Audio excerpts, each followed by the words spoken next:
වර්ගජසිත මේ 13 වසරේ පාඩමක්.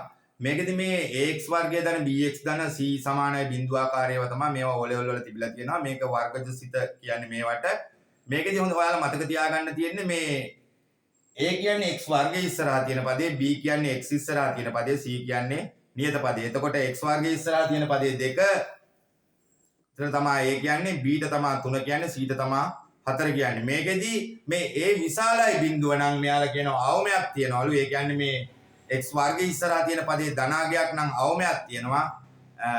x වර්ගය ඉස්සරහා තියෙන පදේ ඍණාගයක් නම් උපරිමයක් තියෙනවා. මේකෙදි මේ කෙටියෙන්ම වර්ගජසිත ශ්‍රිතය ඇඳ ගන්න ආකාරය මේ කියන්නේ ටිකක් දෙසරයක් තුන් සැරයක් බලන්න අධික වේගෙන් කියන හින්දා මේවා x වර්ගය ඉස්සරහා තියෙන පදේ ධන නම් අවමයක්, x වර්ගය ඉස්සරහා තියෙන පදේ ඍණ නම් මේ කුඩායි බිඳුවයි කියන්නේ ඍණ නම් උපරිමයක්.